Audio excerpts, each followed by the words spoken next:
ಯುವಕರು ರಾಜಕೀಯಕ್ಕೆ ಬರ್ಬೇಕಾ? ಬಂದ್ರೆ ಅಲ್ಲ ಸರ್ ಒಂದಿಷ್ಟು ಅನುಭವ ಅವರು ಕಲಿತಾರೆ, ಮುಂದಿನ ಪೀಳಿಗೆ ಅವರೇ ಅಲ್ವೇ ಹೌದು. ಕಲಿಯೋದು ಯಾವಾಗ ಮತ್ತೆ? ಹಂಗಂತೇಳಿ ನಾವೇ ಸೀನಿಯರ್ಸ್ ಇರೋದು ಅಂದ್ರೆ ಹಿಂದಿನವ್ರನ್ನ ಕಲ್ಸೋದು ಯಾವಾಗ? ಅವರು ಕಲ್ತ್ಕೊಂಡು ಬರಲಿ. ಬಟ್ ಏನಾಗುತ್ತೆ ಅಂದರೆ ಸಡನ್ ಆಗಿ MLA ಆಗೋದಕ್ಕೂ ಕೆಳಗಡೆ ಗ್ರಾಸ್ ರೂಟಿಂದ ಬರೋರಿಗೂ ಸ್ವಲ್ಪ ವ್ಯತ್ಯಾಸ ಇರುತ್ತೆ. ಇವರಿಗೆ ಬ್ಯಾಕಪ್ ಫೀಡ್ಬ್ಯಾಕ್ ಎಲ್ಲ ಬೇಕಾಗುತ್ತೆ. ಏನಪ್ಪ ಅಂದರೆ ಈಗ ZPನೋ TPLೋ ಇದ್ದು ಕಲ್ತಿರೋದು ಅವ್ರದ್ದೇ ಸ್ವಲ್ಪ ಡಿಫ್ರೆಂಟಾಗಿ ಇರುತ್ತೆ. ಕಲಿತಾರೆ, ಹಾಗೇನಿಲ್ಲ, ಕಲಿಸ್ಬಿಡುತ್ತೆ.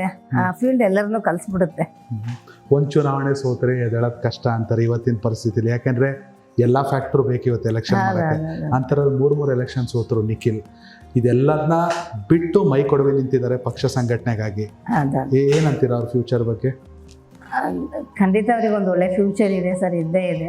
ಅದನ್ನೆಲ್ಲ ಮರೆತವ್ರು ಬಂದಿದ್ದಾರೆ ಪಕ್ಷ ಸಂಘಟನೆಗೆ, ಹೊರಗಡೆ ಬರ್ತಾ ಇದ್ದಾರೆ. ಮತ್ತು ಜನತೆಗೆ ಅವ್ರು ಈ ರೀತಿ ಬಂದಿರೋದೇ ಒಂದು ಖುಷಿ ಕೊಟ್ಟಿದೆ. ಯಾಕೆ ಜನ ಆ ರೀತಿ ಸೇರ್ತಾ ಇದ್ದಾರೆ ಅಂತ ಹೇಳಿದರೆ, ನನ್ನ ವೈಯಕ್ತಿಕ ಅಭಿಪ್ರಾಯ ಇದು. ಅವರು ಆ ಮನುಷ್ಯ ಇಷ್ಟು 3 ಸರಿ ಸೋತ್ರೂ ಸಹ ಬೇಸರ ಇಲ್ದಂಗೆ ಪಕ್ಷ ಸಂಘಟನೆಗೆ ಹೊರಗಡೆ ಬರ್ತಾ ಇದ್ದಾರಲ್ಲಪ್ಪ, ಅವರೇ ಹೊರಗೆ ಬಂದಾಗ ನಮ್ಮ ಕರ್ತವ್ಯ ಏನು ಅನ್ನೋ ಭಾವನೆ ಆಟೋಮೆಟಿಕ್ಕಾಗಿ ಪಕ್ಷದವರಿಗಲ್ಲಿ ಒಂದು ಉತ್ಸಾಹ ತುಂಬ್ತಾ ಇದೆ. ಅದು ಭಗವಂತ ಅವ್ರಿಗೆ ಮುಂದಿನ ದಿನದಲ್ಲಿ ಖಂಡಿತ ಒಳ್ಳೆ ಭವಿಷ್ಯ ಕೊಟ್ಟೇ ಕೊಡ್ತಾನೆ. ತಾಳ್ಮೆ ಕಾಯ್ತಾ ಇದ್ದಾರಲ್ಲ, ದೇವರು ಎಲ್ಲ ರೀತಿಯ ಪರೀಕ್ಷೆ ಕೊಟ್ಟು ಪರಿಪೂರ್ಣ ವ್ಯಕ್ತಿಯಾಗಿ ಹೊರಹೊಮ್ತಾರೆ. ನಮ್ಮ ಸೋಲು ನಮ್ಮನ್ನ ಪರಿಪೂರ್ಣತೆ ತುಂಬುತ್ತೆ ಅಲ್ವಾ, ನಮಗೆ ಹೇಳ್ಕೊಡುತ್ತೆ. ಸೋಲು ನಮ್ಮ ಅಂತಿಮ ಅಲ್ಲ, ನಮಗೆ ಇವತ್ತು ನಮ್ಮ ಸೋಲಿನ ಮೆಟ್ಲು ಖಂಡಿತ ಗೆಲುವಿನ ಮೆಟ್ಲಾಗೇ ಹೋಗುತ್ತೆ. ಅದರಲ್ಲೇನು ಇಲ್ಲಿ 2 ಮಾತೇ ಆಯ್ತು.